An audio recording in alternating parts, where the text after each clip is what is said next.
10 محرم الحرام کو کربلا کا واقعہ رونما ہوا تو اس موسم میں اطراف و اکناف عالم میں اس حوالے سے بات ہوتی ہے، ذکر کیا جاتا ہے۔ اہل محبت حضرت امام حسین رضی اللہ تعالی عنہ کے حضور خراج عقیدت اور خراج محبت پیش کرتے ہیں۔ یہ حق و باطل کا معرکہ تھا، جھوٹ اور سچ کا مقابلہ تھا، ظلم اور عدل کا ٹکراؤ تھا، خیر اور شر کی لڑائی تھی، دو نظریات کا تصادم تھا۔ ایک طرف امام حسین رضی اللہ تعالی عنہ اور ان کے 72 جانثار تھے، اور دوسری طرف یزید اپنی تمام تر قوت کے ساتھ موجود تھا۔ حضرت امام حسین رضی اللہ تعالی عنہ سے مسلسل آخری وقت تک بیعت کا اثرار رہا، اور آپ آخری سانس تک یزید کی بیعت سے انکار کرتے رہے۔ حضرت امام حسین رضی اللہ تعالیٰ عنہ لڑائی کے لیے نہیں آئے تھے، ورنہ خواتین اور بچے ساتھ لانے کا کوئی مقصد نہیں تھا۔ آلات حرب و ضرب بھی نہیں تھے۔ عرب جو اپنے ساتھ سفر پہ معمول کی تلواریں اور اسلحہ جات رکھتے ہیں وہی تھے، اور آپ کو پیشکش بھی کی گئی۔ ترماح بن عدی بن حاتم نے، یہ حاتم تائی کا پوتا تھا، کہا کہ آپ میرے ساتھ ہمارے علاقے میں چلے جائیں۔ جب مختلف بادشاہوں نے عرب پر قبضہ کیا تو ہمارے قبائلی علاقے اس وقت بھی ان سے محفوظ رہے۔ ہم آزاد قبائل ہیں، میں چند دنوں میں آپ کی پشت پر 30,000 کا لشکر کھڑا کر دوں گا جو جانثار ہوگا۔ لیکن حضرت امام حسین رضی اللہ تعالیٰ عنہ نے ترماح بن عدی کی اس پیشکش کو قبول نہیں کیا اور آگے بڑھے۔ دشت نینوا میں، جسے دشت کربلا بھی کہتے ہیں، حر بن یزید ریاحی 500 سواروں کو ساتھ لے کر کے حضرت امام حسین کو محصور کر دیتا ہے، اور پھر یزید کا لشکر وہاں جمع ہونا شروع ہو جاتا ہے۔ 22,000 یا 30,000 کا لشکر امام حسین رضی اللہ تعالی عنہ کے اطراف میں لگا دیا گیا۔ 3 دن تک اس خانوادے کے لیے پانی بند کر دیا گیا۔ پانی کے بغیر تو انسان کی زندگی معطل ہو جاتی ہے، اور 3 دن کی مسلسل پیاس، اور پیاس میں بلکتے 6 ماہ کے بچے، خواتین اور بوڑھے۔ لیکن عزیمت کی راہوں کے یہ مسافر کسی صورت بھی یزید سے بیعت کرنے پہ آمادہ نہ ہوئے۔ یہ ایک حیلہ تھا کہ پانی بند کریں گے، بچے بلکیں گے، خواتین بے چین ہو جائیں گی تو یہ مجبور کر دیے جائیں گے۔ لیکن کہا تم جو کرنا ہے کرو۔ یہ بات طے شدہ ہے کہ ہم یزید سے بیعت نہیں کریں گے۔ پھر 3 ماہ پانی بند کرنے کے بعد حضرت امام حسین رضی اللہ تعالیٰ عنہ اور ان کے خاندان کو جس طرح ذبح کیا گیا، یہ ایک دردناک کہانی ہے۔ 72 افراد کربلا میں شہید کر دیے گئے۔ اہل حق کا یہ قافلہ بھوک اور پیاس سے نڈھال تھا، لیکن عزیمت کی راہوں کا یہ مسافر سرنگوں نہیں ہوا اور یزید کے ہاتھ پہ بیعت نہیں کی۔ امام حسین رضی اللہ تعالی عنہ آپ کے بیٹے، بھائی، بھتیجے، بھانجے، اعیان و انصار، محبین شہید کر دیے گئے۔ 70 لوگ آپ سے پہلے شہید کیے گئے، پھر امام حسین رضی اللہ تعالی عنہ شہید کر دیے گئے۔ سوید نامی ایک زخمی وہ چھری لے کر کے حملہ آور ہوئے اور وہ بھی شہید کر دیے گئے. یہ کربلا کے آخری شہید تھے جو حضرت امام حسین کے بعد شہید ہوئے. لیکن ان کی خون آشام تلواروں کی ابھی پیاس نہیں بجھی اور ان کی آتش غیظ و غضب ابھی ٹھنڈی نہیں ہوئی. شمر الجوشن حضرت علی اوسط جنہیں امام زین العابدین کے نام سے دنیا جانتی ہے، 14 سال کی عمر میں تھے، بیمار تھے، خیمے میں گھس کے ان کو بھی شہید کرنے لگا. تو حمید بن مسلم نے کہا کہ کیا بچوں کو بھی شہید کیا جائے گا؟ تو وہ رک گیا. عمر بن سعد کے حکم نامے سے مقدس لاشوں پر گھوڑے دوڑائے گئے حتیٰ کہ ان کی ہڈیاں چور چور ہو گئیں اور شہیدوں کے سر نیزوں پہ چڑھا دیے گئے. حسین ابن علی اور ان کے آیان و انصار کاٹ دیے گئے. فتح کے نقارے بجے، جشن منائے گئے اور یہ قافلہ کربلا سے کوفے کی جانب روانہ ہوا. شہیدوں کے سر نیزوں پہ آگے آگے چل رہے ہیں اور اونٹوں کے اوپر حضور کی بیٹیاں، حضور کی شہزادیاں اور حضرت امام زین العابدین کو باندھا گیا ہے. اور یہ تقدس مآب قافلہ کوفے پہنچتا ہے. ابن زیاد بہت خوش تھا کہ جیسے اس نے کوئی بہت بڑا کام کر لیا ہو. نواسہ رسول کا سر ایک تشت میں رکھا اس کے سامنے تھا اور وہ چھڑی سے آپ کے ہونٹوں اور آپ کے دانتوں پر ضرب لگاتا. حضرت زید بن ارقم رضی اللہ تعالی عنہ صحابی رسول اس مجلس میں موجود تھے. وہ کھڑے ہو گئے. غصے سے ان کا بدن کانپ رہا تھا اور آپ نے کہا، ظالم، چھڑی کو یہاں سے ہٹا لے. میں نے خود ان آنکھوں سے رسول اللہ کو یہ ہونٹ چومتے ہوئے دیکھا ہے. ابن زیاد غصے میں بپھرا ہوا بولا، اگر تو بوڑھا نہ ہوتا تو میں تیری گردن اڑا دیتا. حضرت زید بن ارقم روتے ہوئے دربار سے باہر نکلے اور ساتھ اہل کوفہ کو مخاطب کر کے کہا کہ اہل کوفہ، تم نے حسین ابن علی کو شہید کر دیا اور ابن مرجانہ کے غلام بن گئے. حضرت زینب سلام اللہ علیہا ایک کونے میں بیٹھی تھی، پرانے کپڑوں میں ملبوس. ایک وہ وقت بھی تھا کہ سیدہ زینب سلام اللہ علیہا جب کوفے میں آئیں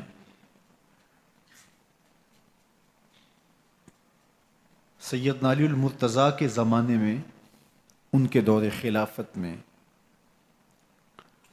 دارالخلافہ کوفہ متعین ہوا. تو یہ مدینے سے کوفے آئیں تو اس وقت کوفے کی معزز خواتین نے ان کا استقبال کیا. خلیفۃ المسلمین کی شہزادی، رسول اللہ کی بیٹی سیدہ فاطمہ الزہرا کا عکس حضرت زینب سلام اللہ علیہا کوفے میں داخل ہوئیں. تکریم، عزت اور وقار کے ساتھ آپ کا استقبال کیا گیا اور آپ خواتین کو درس قرآن دیتی، حضور کی شریعت سکھاتی اور آج وہی کوفہ ہے، وہی دیوار و در ہے، اور وہی زینب ہے، اور آج زینب کے ساتھ حسین ابن علی کا کٹا ہوا سر ہے۔ پرانے کپڑوں میں ملبوس حضرت زینب سلام اللہ علیہ آج اسی کوفے میں داخل ہوئی ہیں۔ دارالامارت کے ایک کونے میں تشریف فرما ہے کہ ابن زیاد پوچھتا ہے یہ خاتون کون ہے؟ حضرت زینب خاموش رہیں۔ اس نے دوسری مرتبہ پوچھا، آپ پھر خاموش رہیں۔ تیسری مرتبہ پوچھا، آپ پھر خاموش رہیں۔ پھر ایک لونڈی نے بتایا یہ زینب بنت علی ہیں۔ تو اس کے سامنے حضرت امام حسین کا کٹا ہوا سر پڑا تھا، اور وہ حضرت زینب سے مخاطب ہو کے کہنے لگا کہ اللہ نے تمہیں شکست دی اور یزید بن معاویہ کو فتح عطا کی۔ تو حضرت زینب سلام اللہ علیہ پھر دربار ابن زیاد میں ایک خوبصورت خطبہ عطا کیا۔ زینب بول رہی تھی، لگ رہا تھا مولا کائنات بول رہے ہیں۔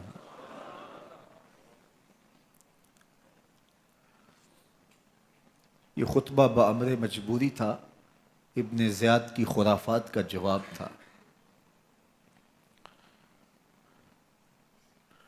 تو ابن زیاد سے اس کا جواب تو نہ بن پڑا، لیکن کہنے لگا کہ بڑی مکفّہ اور مسجع گفتگو کی، تمہارا باپ علی بھی بہت اچھا شاعر تھا۔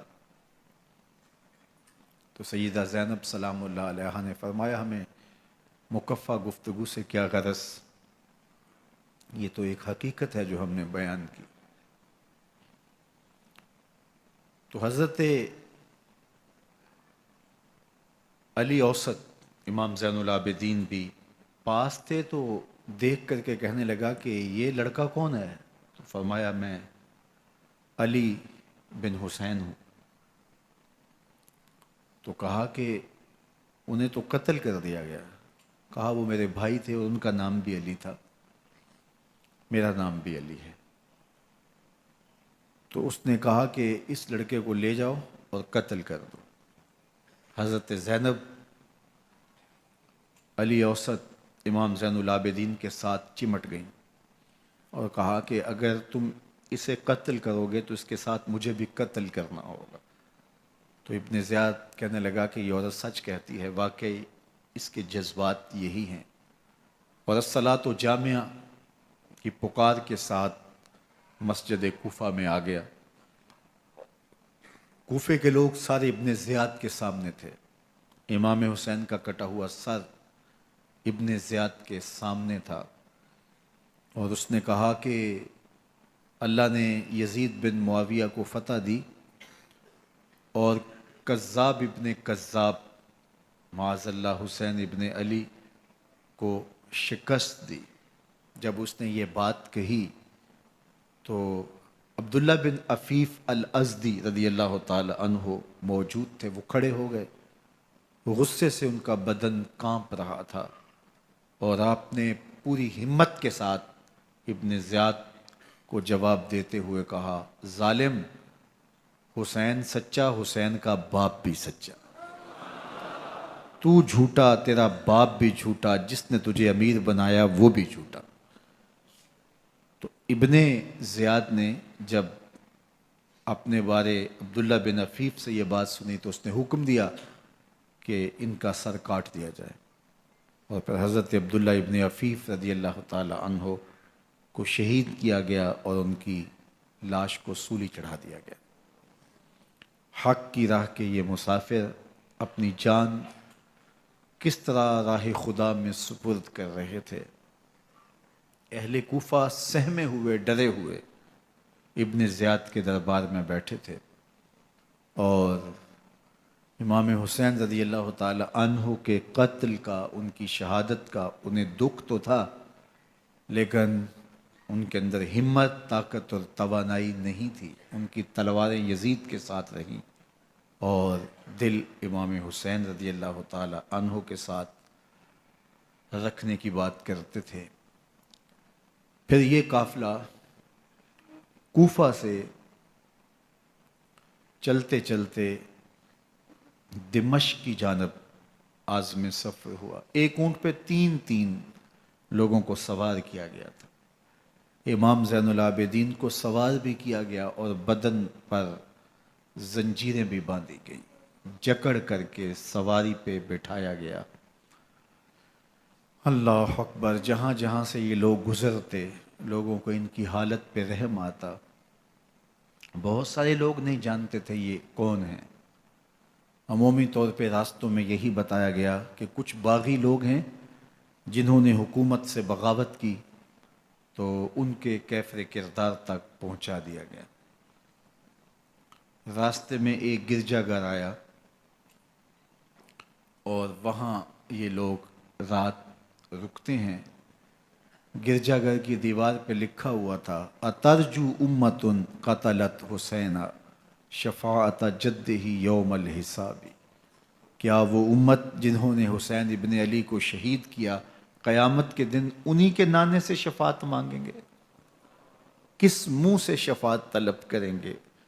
اسی حسین ابن علی کے نانا سے جن کے بیٹے کو، جن کے شہزادے کو، نواسے کو ان لوگوں نے شہید کیا. جب یہ تقدس مآب قافلہ دمشق پہنچا تو راستے میں ایک شخص قرآن مجید کی تلاوت کر رہا تھا. اپنے مکان کی چھت پہ بیٹھ کے تلاوت کر رہا تھا، اور یہ قافلہ اس طرح سے گزر رہا تھا کہ شہیدوں کے کٹے ہوئے سر نیزوں کی نوک پہ تھے، اور عصمت شیار خواتین اور امام زین العابدین اونٹوں پہ بندھے ہوئے تھے.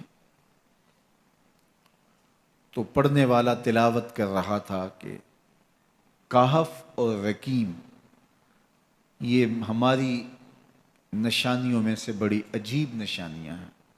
تو جب وہ پڑھ رہا تھا تو سر حسین سے آواز آئی یا تالی القرآن، اے قرآن پڑھنے والا. اصحاب کہف سے زیادہ عجیب قتلی و حملی، میرا قتل کرنا اور نیزے کی نوک پہ چڑھایا جانا ہے. یہ قافلہ یزید کے دربار میں پہنچتا ہے. یزید بہت خوش ہوا اور اس نے حضرت امام زین العابدین رضی اللہ تعالیٰ عنہ سے کہا کہ تمہارے باپ نے میری حکومت کے خلاف بغاوت کی اور وہ اپنے انجام کو پہنچے. تو آپ نے جواب میں قرآن مجید کی آیات کی تلاوت کی اور اہل بیت کے مناقب اور فضائل بیان کیے. سیدہ زینب سلام اللہ علیہ کا ایک خطبہ اہل بیت کی عظمت، مناقب اور فضائل میں یزید کے دربار میں اپنی انوکھی اور البیلی شان رکھتا ہے. یزید پہلے تو خوش ہوا، لیکن جب اس نے لوگوں کے چہرے دیکھے تو وہ پریشان ہو گیا. حتیٰ کہ یزید کے دربار میں ایک عیسائی سفیر آیا ہوا تھا، تو اس نے جب کٹے ہوئے سر دیکھے اور خستہ حال سادات کی شہزادیوں کو دیکھا تو اس نے کہا یہ کون لوگ ہیں؟ تو اسے بتایا گیا. تو اس نے بڑے تاسف کا اظہار کیا، کہا کتنے بد نصیب لوگ ہو، ہمارے پاس حضرت عیسیٰ علیہ السلام کے گدھے کا کھر موجود ہے اور ہم اسے بھی عزت کی جگہ پہ رکھے ہوئے ہیں، اور تم کتنے بدبخت ہو اپنے رسول کے نواسے کو شہید کر دیا.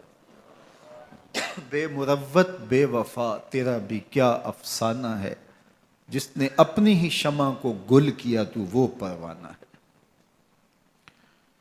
تو یزید نے جب لوگوں کے تیور دیکھے اور بدلتے ہوئے حالات دیکھے تو اس نے تاسف کا اظہار کیا اور کہا اللہ برا کرے ابن زیاد کا، وہ امام حسین کو میرے تک پہنچنے دیتا تو میں ان سے اچھا معاملہ کر لیتا. کچھ لوگ اس سے یزید کو بری الذمہ قرار دینے کی کوشش کرتے ہیں، لیکن یزید کے اپنے حکم سے سب کچھ ہوا۔ ابن اسیر نے لکھا ہے کہ جب یزید مرا تو ابن زیاد دمشق آ رہا تھا، اس کے ساتھ مسافر بن شریح بھی تھا، تو اچانک وہ کچھ سوچنے لگا۔ تو مسافر بن شریح نے کہا کہ ابن زیاد میں تمہیں بتاؤں تم کیا سوچ رہے ہو؟ کہا بتاؤ۔ کہا تم یہ سوچ رہے ہو کہ میں نے نواسہ رسول کو شہید کیوں کیا؟ تو کہنے لگا کہ یہ مجھے یزید کا حکم تھا، اور اگر میں نواسہ رسول کو شہید نہ کرتا تو وہ مجھے قتل کر دیتا۔ اور جب مسلم بن عقبہ کو مدینہ المنورہ کی حرمت کو پامال کرنے کے لیے اور حضرت عبداللہ ابن زبیر رضی اللہ تعالیٰ عنہ کی خلافت کے اعلان کے بعد مکہ المکرمہ پر حملے کے لیے جو یزید نے بھیجا، تو اس سے قبل اس نے ابن زیاد کو کہا کہ یہ کام تم کرو۔ تو ابن زیاد نے جو جواب دیا وہ یہ تھا کہ میں تمہارے کہنے پہ پہلے ہی نواسہ رسول کو شہید کر چکا ہوں، اب نواسہ رسول کو شہید کرنا اور کعبۃ اللہ کی حرمت کو پامال کرنا، یہ دو چیزیں میں جمع نہیں کروں گا، اور اس نے بادشاہ کے حکم کا انکار کر دیا۔ تو یزید نے امام حسین رضی اللہ تعالیٰ عنہ کی شہادت کا حکم دیا تھا ابن زیاد کو، اور یہ دو گواہیاں میں نے ابن زیاد سے آپ کے سامنے رکھی۔ باقی اس کا یہ سیاسی پینترا کہ وہ تعصب کا اظہار کرے، تو قاتل کی پشیمانی مقتول کی اہمیت تو بڑھا سکتی ہے، لیکن قاتل کے دامن سے قتل کا داغ نہیں دھو سکتی۔ تو حضرت امام حسین رضی اللہ تعالی عنہ کا قتل یزید کو اب نظر آ رہا تھا مجھے بہت مہنگا پڑے گا، آخرت تو برباد ہوئی ہی ہوئی، دنیا بھی میں نے برباد کر لی، اور میری حکومت بھی مستحکم نہیں رہ سکے گی۔ تو اب اس نے یہ کہنا شروع کر دیا کہ خدا برا کرے ابن مرجانہ کا کہ وہ راستہ دے دیتا اور امام حسین کو میرے تک پہنچ دیتا۔ حضرت امام زین العابدین سے اب وہ لجاجت کرنے لگا اور کہنے لگا کہ حضرت آپ کچھ ارشاد فرمائیے۔ تو آپ نے تین چیزیں ارشاد کی۔ آپ نے فرمایا ایک تو ہمیں خیریت سے مدینے بھیج دو، اور دوسری بات کہ قاتلان حسین کو ان کے کیفر کردار تک پہنچاؤ، اور تیسری بات مجھے دمشق کی جامعہ مسجد میں خطبہ جمعہ کی اجازت دو۔ اس نے کہا کہ خطبہ جمعہ کی اجازت بھی دیتا ہوں، آپ کو خیریت سے مدینہ المنورہ بھی روانہ کر دیا جائے گا، لیکن قاتلان حسین کو کیفر کردار تک پہنچانا یہ میرے بس میں نہیں ہے، یہ ممکن نہیں ہے۔ اب مجھے بتائیے، حاکم وقت ہو اور اتنا بڑا سانحہ اور واقعہ ہو گیا ہو، تو وہ وہیں کھڑے کھڑے معذرت کر لے کہ یہ اس بات کو رہنے دو، تو اس کا مطلب سمجھنے میں کسی بھی باشعور شخص کو دیر نہیں لگتی۔ اسے چاہیے تھا کہ وہ کہتا کہ میں اس کی تحقیق کروا کے جو بھی مجرم ہے وہ کیفر کردار تک پہنچے گا، اور آپ نہ بھی کہتے تو یہ میں کرتا چونکہ میں حاکم وقت ہوں۔ لیکن اس نے فوراً کہا کہ یہ ممکن نہیں ہے، تو اس کا مطلب کیا کہ مجرم میں خود ہوں، تو میں اس سے جو ہے وہ بچنا چاہتا ہوں۔ تو اس نے حضرت امام زین العابدین کو کہا دو شرطیں تو قبول ہیں، لیکن یہ تیسری شرط قبول نہیں ہے اور یہ ممکن نہیں ہے۔ تو یہ واضح اس بات کا اشارہ ہے کہ یزید کے حکم سے، اس کی منشا سے اور اس کے کہنے سے حضرت امام کو شہید کیا گیا، اور اس نے حضرت امام حسین رضی اللہ تعالی عنہ کے مبارک لبوں پر چھڑیاں بھی ماری اور آپ کے دانتوں پر ضربیں لگائیں چھڑیوں کی۔ وہ تو ایک صحابی وہاں موجود تھے جو کھڑے ہو گئے، انہوں نے کہا ارفع ھذا القدیب عن ھاتین الشفتین، ان ہونٹوں سے چھڑی ہٹا لے، میں نے ان آنکھوں سے رسول اللہ کو یہ ہونٹ چومتے ہوئے دیکھا ہے۔ جس طرح ابن زیاد کے دربار میں ہوا تو یہاں بھی ہوا۔ اللہ اکبر۔ تو یزید اپنے تئیں خوش تھا، لیکن لوگوں کے احتجاج کی سکت نہیں لا سکتا تھا کہ نواسہ رسول کو شہید کر دیا گیا، تو وہ یوں اپنی بات کو چھپانا چاہتا تھا، اور بات ابن مرجانہ ابن زیاد پہ ڈالنا چاہتا، لیکن ابن زیاد کہتا ہے کہ اگر یزید کے کہنے پہ میں امام حسین کو قتل نہ کرتا تو میں قتل کر دیا جاتا، اور میں غزوہ کعبہ اور قتل امام حسین دونوں کو جمع نہیں کر سکتا، لہٰذا اب میں یزید کا یہ حکم نہیں مانوں گا، اس نے پہلے مجھ سے بہت بڑی زیادتی کروائی ہے۔ یہ تاریخ کی معتبر کتابوں کے اندر موجود ہے۔ اب یزید نے کہا دو باتیں مان لیتا ہوں، آپ کو مدینہ المنورہ بھی رخصت کر دیتے ہیں، اور دوسرا آپ کو مسجد دمشق میں خطبہ کی اجازت بھی دیتے ہیں۔ اللہ اکبر، یہ وقتی تصرف تھا اس کا، ورنہ یہ کون ہے اجازت دینے والا؟ ممبر تو حسین ابن علی کے نانے کا ہے۔ خیر، مسجد دمشق میں گئے، لوگوں کا ہجوم تھا، حضرت امام زین العابدین ممبر پہ جلوہ فراز ہوئے، خطابت تو ان کے گھر کی لونڈی ہے، تو جب آپ نے کھڑے ہو کر کے خطبہ دیا اور فضائل و مناقب اہل بیت بیان کیے، لوگوں کے سینوں کے اندر آتش محبت اہل بیت کی جوش مارنے لگی۔ یزید ڈر گیا کہ اگر کچھ دیر خطبہ جاری رہا تو کہیں ایسا نہ ہو کہ لوگ میرے خلاف اٹھ کھڑے ہوں، تو اس نے مؤذن کو اشارہ کیا اور وہ اذان دینے لگا، تو اس نے کہا اللہ اکبر اللہ اکبر، تو حضرت امام زین العابدین نے کہا اس میں کوئی شک نہیں کہ اللہ سب سے بڑا ہے۔ پھر کہا اشہد اللہ الہ الا اللہ، تو امام زین العابدین نے فرمایا کہ ہم نے اس بات کی اپنے خون سے گواہی دی ہے کہ اللہ کے علاوہ کوئی معبود نہیں ہے۔ پھر اس نے کہا اشہد ان محمد رسول اللہ، تو حضرت امام زین العابدین نے یزید کی آنکھوں میں آنکھیں ڈال کے کہا یزید دیکھ، اذان میں تیرے نانے کا نام ہے یا میرے نانے کا نام ہے؟ تو حسین ابن علی رضی اللہ تعالیٰ عنہ کا نام کبھی بھی مٹنے والا نہ زیاد کا وہ ستم رہا، نہ یزید کی رہی وہ جفا، رہا تو نام حسین جسے زندہ رکھتی ہے کربلا۔ یزید نے امام حسین رضی اللہ تعالیٰ عنہ کو راستے سے ہٹا دیا، اس کا خیال تھا کہ یہ باغی ہیں اور میں ان کو کچل دوں۔ حضرت امام حسین شہید کر دیے گئے، ان کا خاندان شہید کر دیا گیا۔ صرف 14 سال کے امام زین العابدین رضی اللہ تعالیٰ عنہ اس حادثے میں، اس واقعہ میں جو ہے وہ بچے، اور سب سے زیادہ دکھ اپنی آنکھوں سے انہوں نے دیکھے، کربلا کا منظر بھی دیکھا، کوفے کا دارالعمارہ بھی دیکھا، اور دمشق کا دربار یزید بھی دیکھا، اور پھر یہاں سے مدینے پہنچ کر اہل مدینہ سے جو سامنا ہوا امام زین العابدین نے وہ لمحے بھی دیکھے۔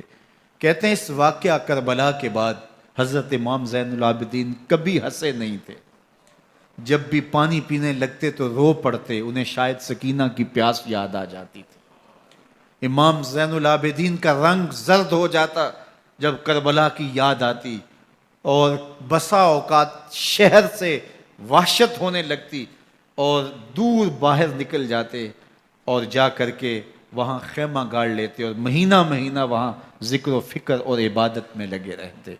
امام زین العابدین کے ہاتھوں میں ہتھ کڑیاں، پاؤں میں زنجیریں، اور اونٹ پہ باندھ کر کے جب حضرت امام زین العابدین کو شہیدوں کی لاشوں کے قریب سے گزارا گیا تو غشی پہ غشی طاری ہو رہی تھی امام زین العابدین پہ، اور وہ گھڑیاں بھی امام زین العابدین پر کتنی دردناک تھیں کہ جب شہزادیاں اونٹوں کے ساتھ باندھی گئی تھی اور امام زین العابدین اپنے بابا کا سر اپنے سامنے چلتا ہوا دیکھتے تھے، اور یہ دردناک لمحے کہ جب رات کی گھڑی آئی تو زینب سلام اللہ علیہ نے دیکھا کہ زین العابدین کے آنسو نہیں تھمتے اور ان کو غشی پہ غشی آتی ہے، تو وہ آگے بڑھ کے ان کو اپنی آغوش میں سمیٹتی ہیں اور کہا زین العابدین کیا ہوا؟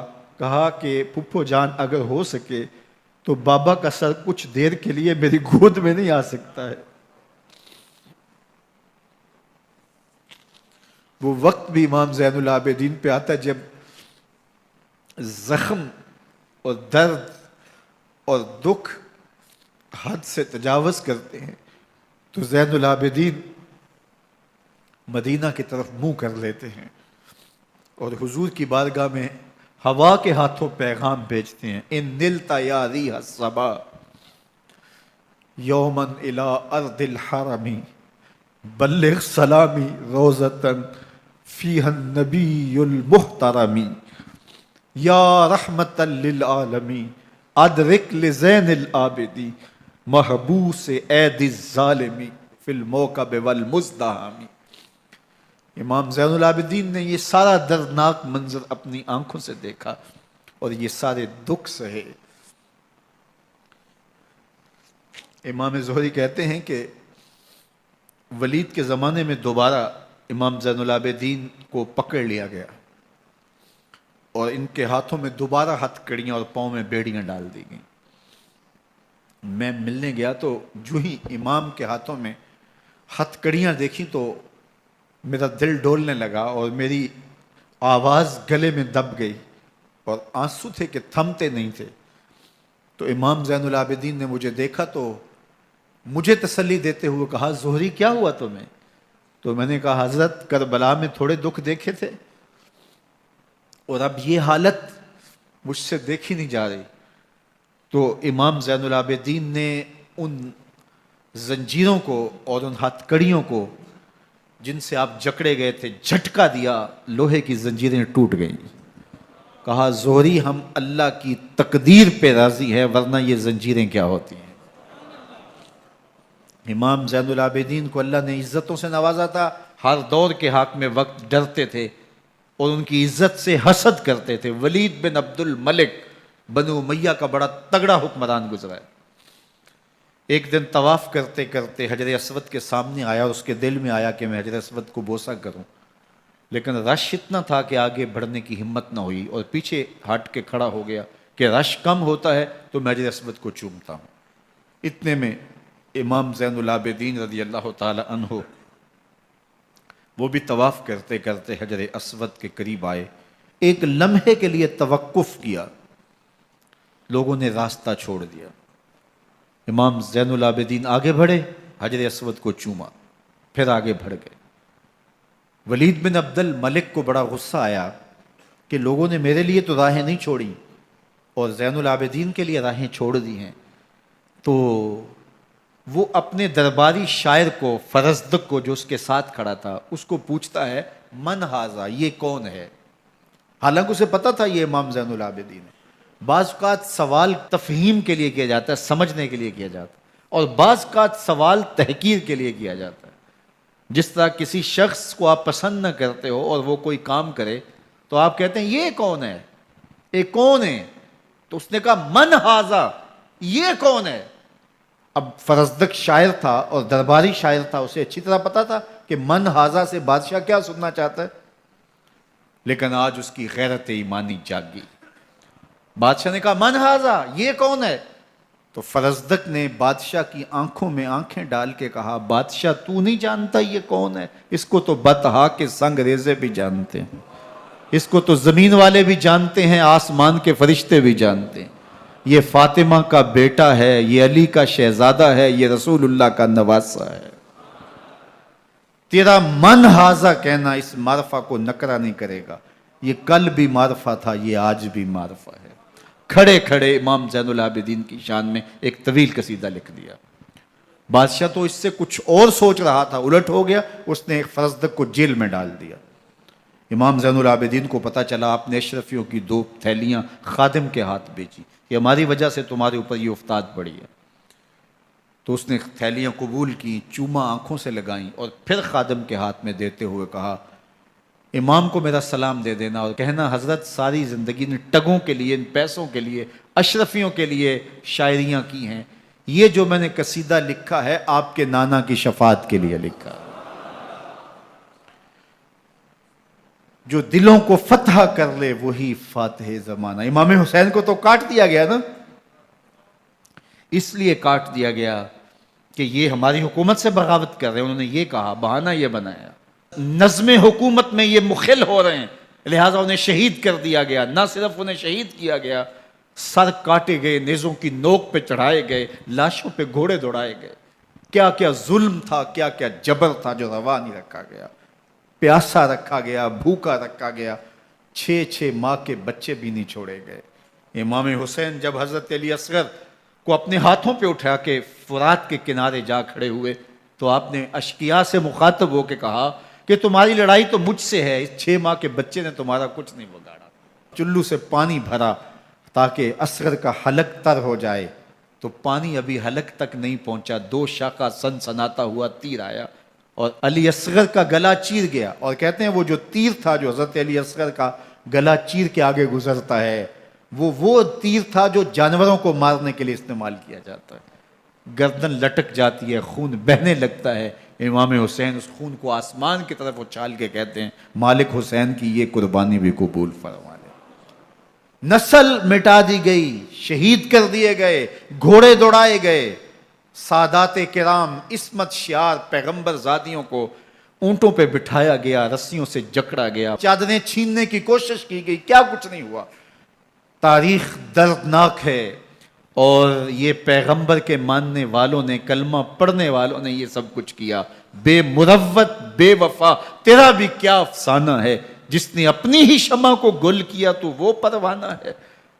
لیکن یزید کی دلیل یہ تھی کہ یہ حکومت کا نظم چلتا ہے، اسے چلنے دیا جانا چاہیے، انہوں نے کیوں رکاوٹ ڈالی ہے، لہٰذا یہ باغی ہیں، ان کو کاٹ دیا جائے۔ میں کہتا ہوں امام حسین کو شہید کر دیا گیا، ان کے اعیان و انصار کو شہید کر دیا گیا، پورے خاندان کو پیاسا رکھ کے ذبح کر دیا گیا، 6 ماہ کے بچے بھی نہیں چھوڑے گئے، 80 سال کے بوڑھوں کو بھی شہید کیا گیا، خواتین کو اونٹوں پہ بٹھایا گیا، اور گلی گلی عصمت معاب پیغمبر رحمت کی شہزادیوں کو کوفے اور دمشق کے بازاروں کے اندر بھرایا گیا۔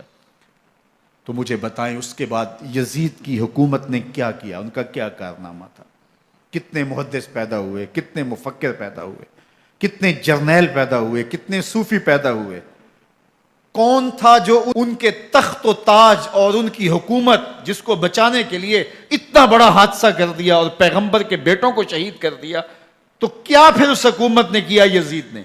یزید کا اپنا بیٹا تخت پہ بیٹھنے کے لیے تیار نہیں تھا۔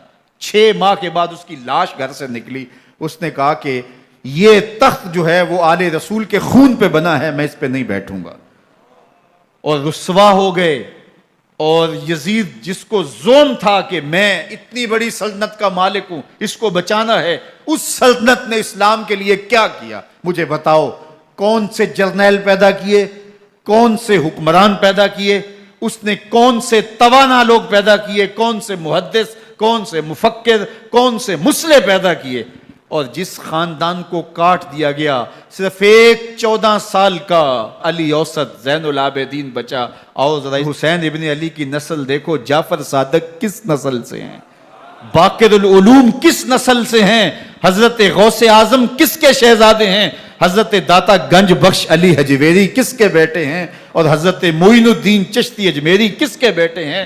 آج زمانے کو جو بھی دیا ہے حسین کے بیٹوں نے دیا ہے۔ یزید تخت بچا کر بھی امت کو کچھ نہ دے سکا، اور امام حسین نے سب کچھ لٹا کے امت کو ایمان کی بہاریں عطا کر دی۔ آج جہاں بھی ممبر و محراب کی رونق نظر آ رہی ہے، اس کے پیچھے حسین کا کوئی بیٹا کھڑا ہوا نظر آئے۔ اللہ اکبر! اس دین کے خاکے میں رنگ ہی حسین ابن علی کے خون نے بھرا ہے۔ حسین اگر نہ شہید ہوتا تو آج گھر گھر یزید ہوتا، اسلام کی عظمت عیاں نہ ہوتی، خدا کے گھر میں اذان نہ ہوتی، بار الہ نوحہ سناتا پھرتا، تا روز جزا اشک بہاتا پھرتا، امداد نہ کرتے اگر کربلا میں حسین، اسلام تیرا ٹھوکریں کھاتا۔